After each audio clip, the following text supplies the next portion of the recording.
Hello viewers, welcome to miracle world YouTube channel. నేను మీ మనుశ్రీ.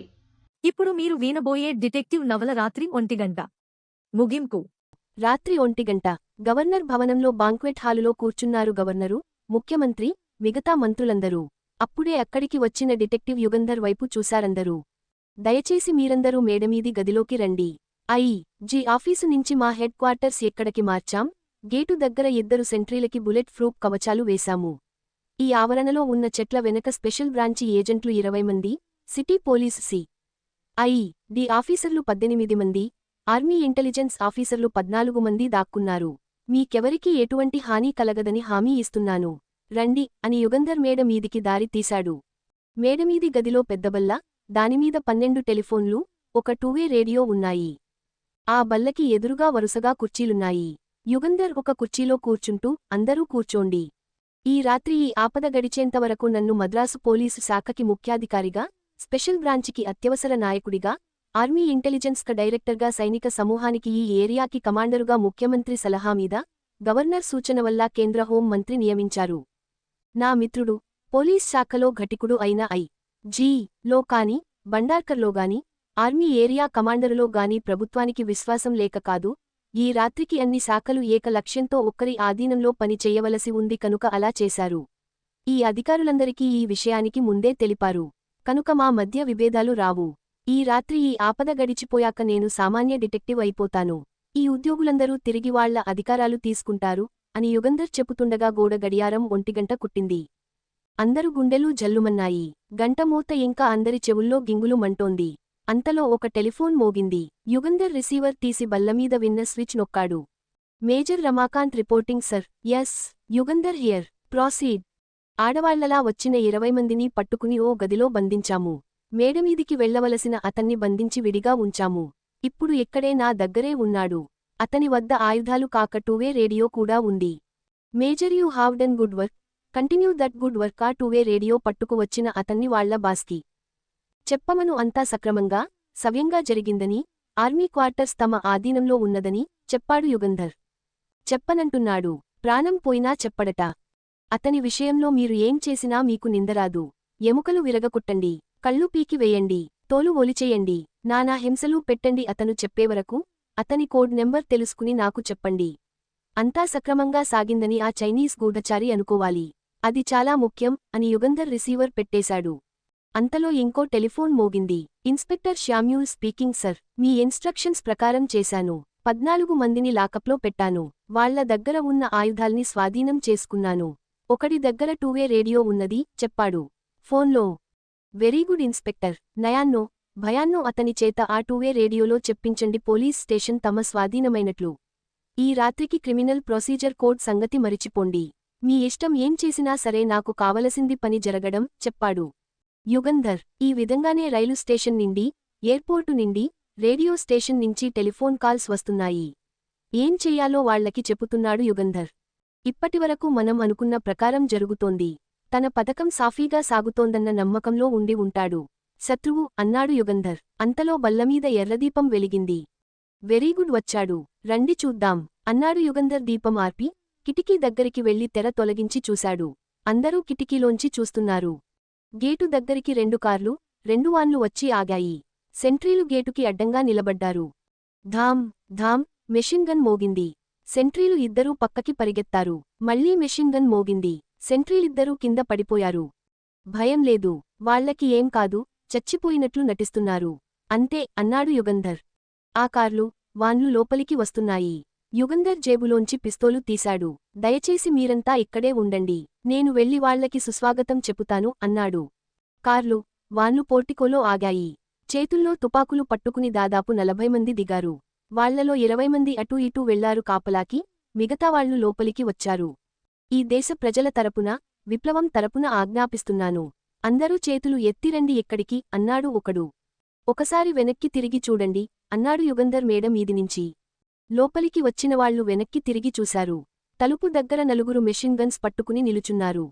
కాపలాకి వెళ్లిన మీ 20 మంది సహచరులూ పట్టుబడ్డారు. తుపాకులు కిందికి దింపండి, లేదా అక్కడే నేలకూలుతారు హెచ్చరించాడు యుగంధర్. వాళ్ల మొహాల్లో నెత్తురు చుక్కలేదు. వాళ్లల్లో వాళ్లు ఏదో గొనుక్కుంటున్నారు. 3 లెక్కపెడతాను. ఆలోగా మీరంతా తుపాకులు కిందికి దింపకపోతే కాల్చమని ఆజ్ఞ ఇస్తాను అని 1, 2 అన్నాడు యుగంధర్. 20 మంది తుపాకులు కిందపడేశారు.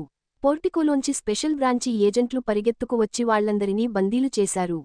యుగంధర్ మేడ దిగి వచ్చాడు. ఆ 20 మంది మొహాలు పరికించి చూశాడు. వీళ్లలో ఎవడు నాయకుడు? తను నాయకుడ్ని చూసినప్పుడు మొహానికి ముసుగు వేసుకున్నాడు. ఎలా తెలుసుకోవడం? ఇటు చూడండి అన్నాడు ఒక ఏజెంటు యుగంధర్కి పెట్టెలాంటిది ఇస్తూ. అది 2-వే radio. Yugandhar radio switch on చేశాడు. 000 స్పీకింగ్ నెం 974 ఎవరు? అడిగాడు. ఎవరూ మాట్లాడలేదు. మీ జేబులు వెతికితే టోకెన్ కనబడుతుంది. చీల్చేస్తాను తరువాత. ఎవరో చెప్పండి అన్నాడు యుగంధర్. ఒకడు ముందుకు వచ్చాడు. గవర్నర్ భవనం మీ ఆధీనమైనదని, గవర్నరు, మంత్రులు మీ ఆధీనంలో ఉన్నారని చెప్పు అన్నాడు యుగంధర్. నేను చెప్పను అన్నాడతను. యుగంధర్ రివాల్వర్ అతని మీదికి గురిపెట్టి, నువ్వు భారతీయుడివి. నువ్వు దేశద్రోహం చేశావు. చైనా వాళ్లతో చేతులు కలిపావు. నిర్దాక్షిణ్యంగా కాల్చేస్తాను. ఇప్పుడైనా మాకు సహాయం చేసి నువ్వు చేసిన నేరానికి కొంతైనా పరిహారం చేసుకో అన్నాడు. యుగంధర్ మాటల్లో గాంభీర్యం, దృఢసంకల్పం అతన్ని నిర్వీణ్యుణ్ణి చేశాయి. నన్ను ఉరి తీయరా అడిగాడు ఏడుస్తూ. అది తరువాత విషయానికి చెప్పు అని రేడియో ఆన్ చేశాడు యుగంధర్. Number 974 reporting. రాజభవనం మన ఆధీనంలో ఉంది. గవర్నరు, మంత్రులు నా బందీలైనారు. ఇన్స్ట్రక్షన్స్ అన్నాడు. 000 హియర్. కంగ్రాచ్యులేషన్స్. నేను వస్తున్నాను చెప్పాడు రేడియోలో ఆ చైనీస్ గూఢచారి. తెగిపోయాయి అంటూ సంతోషంతో అరిచాడు రమేష్. 2 చేతులూ పైకి ఎత్తి రాజుకి చూపిస్తూ 2 చేతుల నుంచి, కాళ్లనించే రక్తం కారుతోంది. ముందు ఆ రక్తం తుడుచుకో. తరువాత ఈ కత్తి తీసి దాంతో నా చేతుల కట్లు కోసేయి చెప్పాడు రాజు. 5 నిమిషాల తరువాత చేతులు రుద్దుకుని, రమేష్ చేతులు పరీక్ష చేసి, బాగా కోసుకున్నావు. ఇప్పుడు ఏం చెయ్యలేను. త్వరగా మిగతా వాళ్లందరి కట్లు తెంపేయాలి. అందరి కట్లు కోసేశాడు. అందరూ లేచి నిలబడ్డారు. ఇప్పుడు 2 గంటలైంది. ఇంకో గంట టైం ఉంది. ఈ బాంబు పేలడానికి ఈ గదిలోంచి మనం తప్పించుకునే అవకాశం లేదు. కనుక ఈ బాంబు పేలకుండా చెయ్యాలి అన్నాడు రాజు. ఎలా? అడిగింది ఎలైస్. ఒకటే మార్గం. ఒకళ్ళ భుజాల మీద ఒకళ్ళం ఎక్కి బాంబుని అందుకోవాలి. అందుకని డిస్కనెక్టు చెయ్యాలి చెప్పాడు రాజు. పడిపోమ్ము. ఒకరి భుజాల మీద ఒకళ్ళం అంత ఎత్తుకి ఎలా నిలుచుంటాం అడిగింది సుజాత. నేను గోడ దగ్గర నిలుచుంటాను. నా భుజాల మీద ఎలైస్ నిలుచుంటుంది. పడకుండా గోడని పట్టుకుంటుంది. తర్వాత సుజాత, తర్వాత మాలిని, శోభన్ మరీ చిన్నవాడు, వాడు వద్దు. చివరికి రమేష్. ఆ బాంబు తీగలు ఎట్లా ఊడతీయాలో రమేష్కి చెపుతాను. జాగ్రత్తగా విను రమేష్. నువ్వు పైకి వెళ్లిన తరువాత నేను నిన్ను చూడటానికి వీలుండదు అన్నాడు రాజు. డేంజరస్. రమేష్ తప్పు చేస్తే బాంబు పేలుతుంది. మీరే పైకి వెళ్లకూడదు అన్నది ఎలైస్. రాజు నవ్వాడు. అందరి బరువు కింద ఎవరు మోస్తారు? రమేష్ చాకచక్యం మీద మనం ఆధారపడాలి. రమేష్ పైకి ఎక్కిన తరువాత గోడ దగ్గర్నించి నేను అంగుళం కదులుతాను. పడిపోకుండా జాగ్రత్తపడాలి. నెమ్మదిగా మనం గది మధ్యకి వెళ్ళాక రమేష్ బాంబుని డిస్కనెక్టు చేస్తాడు చెప్పాడు రాజు. పోర్టికోలో కారు ఆగింది. స్తంభం వెనక నక్కి నిలుచున్నాడు యుగంధర్. కారు తలుపు తెరవలేదు. కారులోంచే కేక వేశాడు. నెం 974 లోపల్నించి కేకవేశాడు. లోపలికి రండి సర్ అని. No, come here and report. ముఖ్యమంత్రిని తీసుకురా కేక వేశాడు కారులోంచి.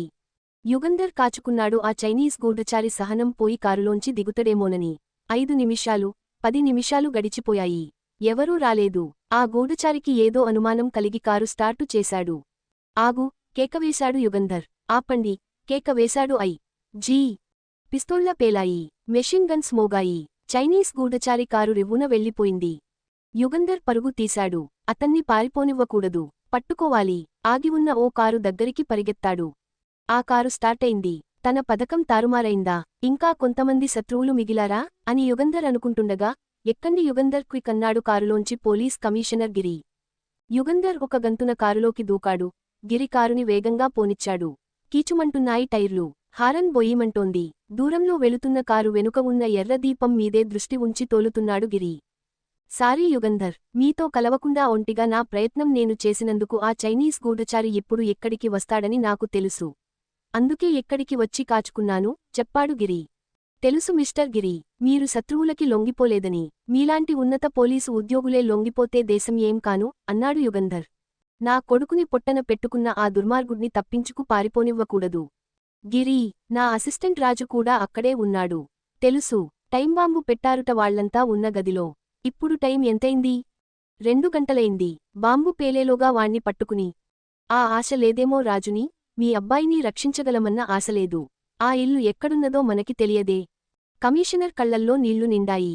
పెదిమలు వణుకుతున్నాయి. అయినా కారు స్పీడు తగ్గించలేదు. ఇంజిన్ హోరుమంటోంది. గూఢచారి కారుని సమీపిస్తున్నాడు. సెంట్ థామస్ మౌంట్ దాటారు. పూనమల్లీ చేరుకుంటున్నారు. ఇంకో రోడ్లోకి తిరిగి గ్రాండ్ ట్రంక్ రోడ్లోకి వెళ్ళింది. ముందున్న కారు ఎడమవైపు తిరిగి చటుక్కున ఆగింది. ఏమైంది? ఎందుకు కారు ఆపేశాడు?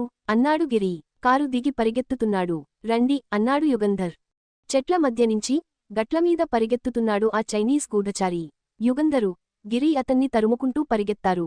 ధాం ధాం పేలింది పిస్తోల్. గిరి కాల్లో దిగబడింది గుండు. మీరు ఆగిపొండి, నేను అతన్ని వదలను అని యుగంధర్ పరిగెత్తాడు. మసక వెలుగులో ఒక ఇల్లు లాంటిది కనిపించింది. చైనీస్ గూఢచారి ఆ ఇంట్లోకి వెళ్లలేదు. పక్కనున్న మెట్లు ఎక్కి పైకి వెళుతున్నాడు.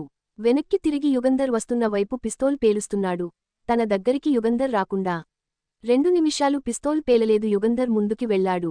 మళ్లీ పిస్తోల్ పేలింది. డాబా మీదకి వెళ్లి ఏదో చేస్తున్నాడు అతను. యుగంధర్ కళ్ళు పెద్దవి చేసి చూశాడు. ఒక పెద్ద టార్పాలిన్ దేనిమీద నించో తీసి మెట్లమీద పడేశాడు అతను. ఇప్పుడు యుగంధర్ మెట్లెక్కి వెళ్లడం సులభం కాదు. నిమిషం తరువాత ఎంజన్ హోరు వినిపించింది. యుగంధర్, అది హెలికాప్టర్. తప్పించుకుపోతున్నాడు రాస్కెల్ అంటూ కమిషనర్ గిరి పరిగెత్తాడు. కాలినించి రక్తం కారుతున్నా లక్ష్యపెట్టకుండా. యుగంధర్ టార్పాకిన్ లాగి పారేసి గబగబా మెట్లు ఎక్కాడు. హెలికాప్టర్లోంచి అతను పిస్తోల్ పేల్చాడు. డబ్ల్యూడబ్ల్యూడబ్ల్యూ క్షణాలు నిమిషాలు అవుతున్నాయి. నిమిషాలు దొర్లిపోతున్నాయి. అంతమంది బరువు భుజాల మీద మోసుకుంటూ రాజు అంగుళం జరుగుతున్నాడు. త్వరగా జరిగితే పైన నిలుచున్న వాళ్లు బాలన్స్ తప్పి పడతారని భయం. పడ్డారంటే బాంబు డిస్కనెక్ట్ చేసే అవకాశం పూర్తిగా పోతుంది. టైం ఎంత అయింది రమేష్? అడిగాడు. 2:55. ఇంక 5 నిమిషాలేనా ఉన్నది? అవును. ఇంకెంత దూరంలో ఉన్నావు? 2 అడుగులు. అయితే త్వరగా కదులుతాను. ఎవరూ పడకూడదు అన్నాడు రాజు. డబ్ల్యూడబ్ల్యూడబ్ల్యూ పోలీస్ కమిషనర్ గిరి గురి చూసి రివాల్వర్ పేల్చాడు. కాక్పిట్లో కూర్చున్న అతని తలకి గుండు తగిలింది. తల ముందుకు వేలాడేశాడు. హెలికాప్టర్ ఎంజన్ హోరుమంటోంది. కానీ పైకి లేవలేదు. యుగంధర్ ముందుకి వెళ్లాడు. శత్రువు షూట్ చేయలేదు. పరిగెత్తారు ఇద్దరూ. ప్రాణం పోయింది. గుండు తలలో దిగబడింది. శత్రువుల నాయకుడు చైనీస్ గూఢచారి చచ్చాడు అన్నాడు యుగంధర్. కమిషనర్ గిరి నిట్టూర్పు వదిలాడు. నా రమేష్ని పొట్టన పెట్టుకున్న రాక్షసుని నా చేతులతో అంటున్నాడు. ఇంకా 3 కాలేదు. 5 నిమిషాలు టైం ఉంది. రండి అన్నాడు యుగంధర్. ఎక్కడికి? అడిగాడు గిరి. ఇదే శత్రువుల హెడ్ క్వార్టర్సు అయి ఉండాలి. ఈ ఇంట్లోనే వాళ్లని బంధించి ఉంటాడు. రండి అంటూ మెట్ల దగ్గరికి పరిగెత్తాడు యుగంధర్. డబ్ల్యూడబ్ల్యూడబ్ల్యూ ఇంకెంత దూరం? అడిగాడు రాజు. బరువు మొయ్యలేకుండా ఉన్నాడు. భుజాలు విరిగిపోతున్నట్లుంది. నడిచాడు. ఇంకో 2 అంగుళాలు. టైం ఎంతైంది? 2:59 చెప్పాడు రమేష్. రాజుకాళ్లు కదలడం లేదు. అయినా ప్రాణరక్షణ కోసం శరీరంలో ఎక్కడ్నించో మిగిలిన కాస్త శక్తి కూడదీసుకుని ముందుకు అందింది అరిచాడు రమేష్. తెంపేయి చెప్పాడు రాజు. గడియారం టకటక. రాజు ఊపిరి. మిగతా వాళ్లు గుండెల దడదడ తప్ప వేరే ఏ శబ్దమూ లేదు ఆ గదిలో. తెంపేశాను అరిచాడు రమేష్. గడియారం ఆగిపోయిందా? అడిగాడు రాజు. ఆగిపోయింది అన్న మాటలు వినిపించగానే రాజు గుండె ఉరకలు వేసింది. అది యుగంధర్ గొంతు. రమేష్ తలుపు వైపు చూశాడు. తలుపు దగ్గర నిలబడి ఉన్నాడు తన తండ్రి, పోలీస్ కమిషనర్ గిరి. నాన్నా అరిచాడు. బంగారు తండ్రి అంటూ గిరి ముందుకి వెళ్లాడు.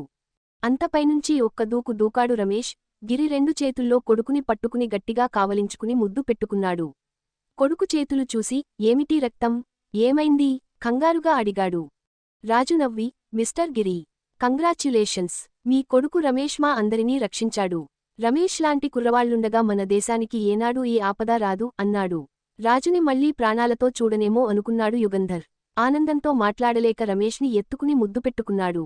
రాజుని ఎత్తుకుని ముద్దు పెట్టుకోవడం బావుండదనేమో. సమాప్తం. Post your comments. మరిన్ని ఇలాంటి నవలల కోసం ఈ ఛానల్ని లైక్ చేయండి, షేర్ చేయండి, అలాగే సబ్స్క్రైబ్ చేయండి.